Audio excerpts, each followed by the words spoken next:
Tuhan bersamamu.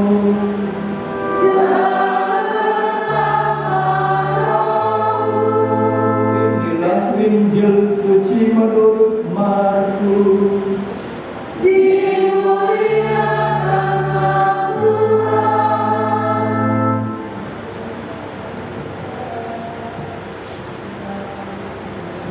Pada suatu hari, Yohanes berkata kepada Yesus, "Guru, kami melihat seseorang yang bukan pengikut kita mengusir setan dalam nama-Mu. Lalu kami cegah dia, karena dia bukan pengikut kita." Tetapi Yesus berkata, "Jangan kamu cegah dia, sebab tidak seorang pun yang telah mengadakan mujizat dalam nama-Ku dapat seketika itu juga mengumpat Aku. Siapa saja yang tidak melawan kita, ia ada di pihak kita. Sesungguhnya Aku berkata kepadamu, siapa saja yang memberi kamu minum secangkir air, oleh karena kamu adalah pengikut Kristus, ia tidak akan kehilangan upahnya. Siapa saja yang menyebabkan salah satu dari anak-anak kecil yang percaya kepadaku ini berbuat dosa, lebih baik baginya jika sebuah batu giling diikatkan pada lehernya, lalu ia dibuang ke dalam laut. Jika tanganmu menyebabkan engkau berbuat dosa, penggallah, karena lebih baik engkau masuk ke dalam hidup dengan tangan buntung daripada dengan utuh kedua tanganmu dibuang ke dalam neraka, ke dalam api yang tak terpadamkan. Jika kakimu menyebabkan engkau berbuat dosa, penggallah, karena lebih baik engkau masuk ke dalam hidup dengan timpang daripada dengan utuh kedua kakimu dicampakkan ke dalam neraka. Jika matamu menyebabkan engkau berbuat dosa, cungkillah, karena lebih baik bagimu masuk ke dalam kerajaan Allah dengan bermata satu daripada dengan bermata dua dicampakkan ke dalam neraka, di mana ulat-ulatnya tidak mati dan api tidak terpadamkan." Demikianlah sabda Tuhan.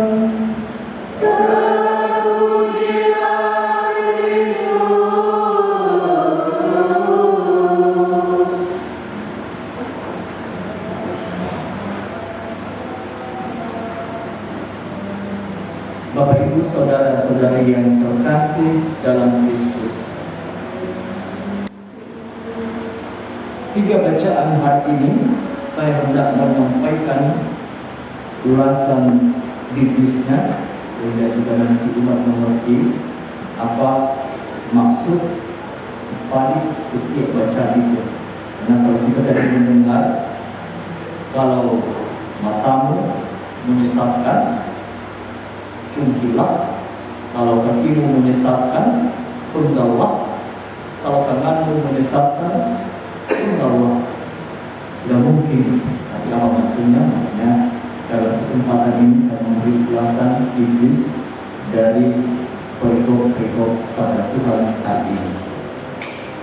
Dalam perikop bacaan pertama disampaikan kepada kita bahwa Tuhan mengambil sebagian dari roh yang ada pada Musa dan memberikannya kepada 70 orang tua-tua Israel, sehingga mereka mulai bernubuat. Namun dari antara 70 orang tua-tua Israel itu, ada 2 orang yang tidak hadir dalam pertemuan tersebut, yakni Eldad dan Medad. Jadi hanya 68 orang pada saat Musa membagikan rohnya kepada orang tua-tua Israel itu. Yosua sebagai pelayan Musa merasa khawatir dan meminta Musa untuk melarang mereka. Katanya kepada Musa, mengapa kamu membagikan roh kepada orang, pada 70 orang tua Israel itu? Itu pemikiran Yosua sebagai pelayan Musa. Namun Musa dengan rendah hati menjawab bahwa ia berharap semua umat Tuhan dapat menerima roh dan berdoa. Ini menekankan bahwa roh Allah tidak dibatasi oleh tempat atau struktur manusia. Roh Allah diberikan kepada semua orang dan siapapun yang dia kehendaki. Musa sebagai abdi Allah, nabi Allah, tidak pernah menganggap roh yang sudah dia terima dari Allah hanya miliknya sendiri. Dia juga membagikan kepada orang tua Israel tersebut. Pesannya kepada kita bahwa karunia Roh Kudus diberikan kepada semua orang, entah agama apapun dia, entah tidak beragama apapun dia. Roh Allah diberikan kepada orang tersebut.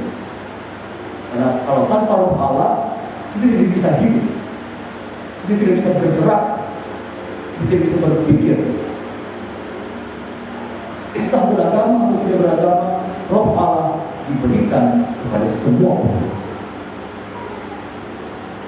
Lalu dalam bacaan kedua disampaikan kepada kita, Yakobus menegur orang kaya yang menimbun harta tanpa memperhatikan keadilan. Mereka menindas dan menahan upah para pekerja, sehingga seruan orang-orang yang tertindas sampai kepada Tuhan. Yakobus memperingatkan bahwa penumpukan harta yang tidak adil akibat korupsi itu tidaklah berkenan kepada Allah. Karena kekayaan itu akan membusuk dan menyaksikan melawan mereka pada hari penghakiman. Kalau Anda kaya karena korupsi, kekayaanmu akan membusuk dan engkau akan menerima hukuman pada akhir zaman. Kalau Anda kaya karena korupsi, kekayaanmu akan membusuk dan engkau akan menerima hukuman kekal. Yakobus mengecam ketidakadilan sosial dan ekonomi. Kekayaan yang diperoleh dengan cara yang tidak benar akan menjadi sumber penghukuman Anda di hadapan Tuhan. Gereja kita sangat menekankan pentingnya keadilan sosial dan tanggung jawab atas harta yang dimiliki sesuai dengan prinsip solidaritas dan kesejahteraan bersama. Lalu dalam Injil disampaikan kepada kita bahwa Yohanes melaporkan kepada Yesus bahwa ada seseorang yang mengusir setan dalam nama Yesus, tetapi tidak termasuk dalam kelompok para murid. Yesus menanggapi bahwa mereka tidak boleh mencegah orang itu, karena siapapun yang melakukan mujizat dalam namanya tidak mungkin segera menjelekkan Yesus. Yesus juga memberikan peringatan keras tentang dosa dan skandal. Jika tangan, kaki, atau mata menjadi penyebab dosa, kata Yesus tadi, lebih baik memotongnya, lebih baik mencungkilnya, daripada jatuh ke dalam dosa yang lebih berat dan membawa kebinasaan kita. Tapi apakah kita mau melaksanakan apa yang dikatakan Yesus ini? Cungkilah, potonglah, penggallah. Pasti tidak. Tapi apa kata Yesus? Ketika mata membesarkan Anda, langsung bertobat. Jangan lagi mengatakan nantilah bertobat, nantilah perbaiki diri. Kalau tangan ingin cepat-cepat mau mengambil milik orang lain, langsung sadarlah, jangan lagi tangan yang sebelah yang mengambil. Itu maksud Yesus. Kalau sudah pernah mencoba sekali dan sadar bahwa itu tidak boleh, berhentilah. Jangan lagi yang satu ini ikut-ikutan. Itu maksud Yesus. Langsung sadar dan bertobat pada satu kesalahan yang sudah dievaluasikan. Tidak bertahan dalam dosa, tapi berkembang dalam pertobatan. Jadi tidak bertahan dalam dosa, tetapi berkembang dalam pertobatan. Saudara-saudariku yang terkasih, sabda Tuhan hari ini berbicara tentang Roh Allah yang bekerja di luar batas-batas yang biasa kita kenal. Dalam gereja kita mengenal karunia-karunia Roh Kudus dan buah-buah Roh Kudus, dan itu tidak hanya berlaku bagi umat Katolik saja, ya. Itu yang kita imani. Tapi apakah kita sudah hidupi? Boleh saja yang tidak beragama itu sudah menghidupi karunia Roh Kudus itu. Tapi kita yang sudah beragama, yang sudah percaya, yang sudah Katolik lagi, mau dikatakan bahwa Roh Allah bekerja bagi siapa saja yang dipilihnya. Tidak terbatas pada kelompok tertentu, pada etnis tertentu. Namun bagaimana Roh Allah bekerja? Hanya kepada orang yang membuka hati dan merendah hati. Roh Allah bekerja. Kalau hati Bapak Ibu tertutup, kalau hati Bapak Ibu cenderung sombong, Roh Allah tidak bekerja.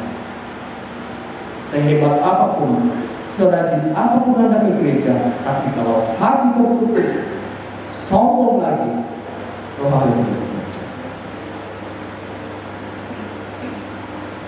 Dari surat Yakobus kita diingatkan bahwa kekayaan tidak boleh dikelola hanya untuk kenikmatan diri sendiri, juga memperhatikan orang lain, terutama orang miskin. Skandal dan dosa semakin merajalela di dunia zaman ini. Makanya Yesus mengatakan bohong, penggal. Kenapa manusia tidak sadar lagi? Tidak sadar bahwa ia telah berbuat dosa. Keras perkataan Yesus, tapi dibaliknya adalah bertobat. Biarkan Roh Allah bekerja, membarui hati dan pikiran, sehingga hukuman kekal tadi, api tidak terpadamkan, ulat-ulat itu tidak mati. Dan dia akan diterima oleh orang-orang yang memang tidak mau bertobat. Suatu hari di sebuah desa kecil, ada seorang bapak yang sangat ingin terlihat sebagai orang yang sangat saleh dan rohani di mata tetangganya. Setiap pagi dia pergi ke gereja dan misa. Dia membawa kitab suci di tangannya dan berdoa tiada jemu-jemu. Di bangku paling depan pula. Tetapi di rumahnya dia agak berbeda. Istrinya sering mengeluh. Kata istrinya, Bapak di gereja setiap hari misa, setiap hari baca kitab suci, setiap hari berdoa. Tapi buat Bapak di rumah Bapak malas-malas, piring menumpuk, hanya dilihat saja, lantai kotor, hanya diinjak-injak saja. Tapi Bapak cuma duduk dan nonton TV sambil main game online. Lalu hari berikutnya Bapak itu mendengar bahwa dari tetangga sebelah ada acara doa bersama di rumah Pak RT. Tetapi Bapak ini tadi yang malas-malasan itu tidak diundang. Bapak itu tersinggung, dia langsung marah-marah pada Pak RT. Mengapa Bapak tidak mengundang saya? Saya ini orang saleh, rajin berdoa, saya ini rajin pergi ke gereja. Pak RT menjawab dengan bijak, maaf Pak, mungkin Roh Kudus tidak bekerja sesuai jadwal Bapak. Kadang Tuhan lebih suka bekerja lewat orang yang piringnya bersih daripada yang berdoa rajin. Mungkin Tuhan lebih suka bekerja lewat bapak yang mau membantu istri, tapi bukan karena rajin berdoa. Seluruh tetangga yang hadir itu tertawa. Rupanya kesalehan tidak menjadi jaminan bahwa seseorang mau berbuat baik. Lalu akhirnya si bapak itu pun sadar bahwa Roh Kudus itu harus bekerja dan berbuat. Cerita ini hendak menggambarkan bagaimana setiap kita yang menamakan diri pengikut Kristus, orang Katolik, orang beragama, harus nampak bahwa kita sudah menerima Roh Tuhan. Orang yang sudah menerima Roh Tuhan, dia mampu melakukan mukjizat dalam hidupnya, mengevaluasi dirinya, memperbaiki keluarganya, dan menyelamatkan orang lain. Itulah kepenuhan Roh Tuhan dalam diri setiap orang.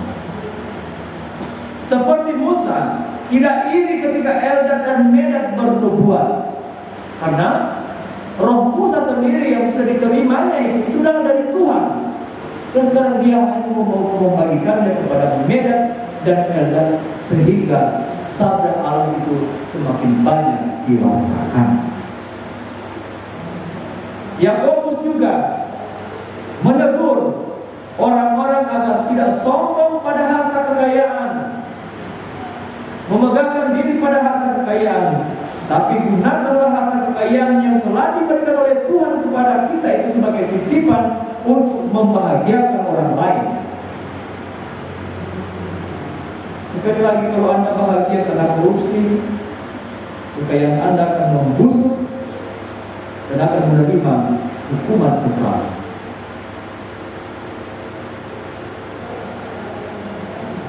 Apa pesan Tuhan kepada kita hari ini? Pertama, terbukalah akan karya Roh Kudus. Mari kita membuka hati kita terhadap karunia dan karya Roh Kudus, baik di dalam diri sendiri, dalam keluarga, dalam komunitas basis gereja, dalam orang ini, dalam tetangga kita yang berbeda akal. Mari mengakui bahwa Roh Allah bekerja juga dalam diri untuk berbuat yang baik. Kedua, keadilan sosial. Sebagai pengikut Kristus, kita dipanggil untuk memperjuangkan keadilan sosial bagi yang miskin dan tertindas. Gunakan harta kekayaan Anda dan talenta yang Anda miliki untuk kebaikan bersama, bukan hanya untuk kepentingan pribadi, apalagi mempersulit orang lain dengan talenta Anda. Kita sudah diberi jabatan oleh pemerintah. Nih, tugasmu untuk membantu administrasi masyarakat, tapi Anda sendiri mempersulit mereka. Jabatan itu dari Tuhan, amanah itu dari Tuhan, itu menolong umat. Tapi kalau Anda mempersulit, apakah sudah terjadi keadilan sosial? Yang ketiga, ketulusan diri. Kita diajar untuk serius dalam menjalani hidup ini. Jangan setengah-setengah, harus total. Hindari dosa dengan segala cara, dan jangan takut untuk melakukan pengorbanan bagi orang lain demi menjaga kesetiaan kita kepada Allah. Dan akhirnya saya mau menutup pemilu ini dengan 347 ya. Mungkin kalau saya bilang catat ya, nanti riuh diri dengan saja. Nanti saya keluar membawa ini cakep, nggak usah di sini. Terima kasih. Dalam hati juga boleh di dalam hati saja ya. Ke pasar belikan sekat. Jangan lupa membeli koma. Roh Kudus bekerja di setiap tempat. Mari hidup suci dan penuh rahmat. Burung merpati terbang tinggi hingga bidang pohon cemara. Jangan sombong dan iri hati. Roh Tuhan bekerja di mana-mana. Pohon pisang di tepi kali, buahnya manis menggoda rasa.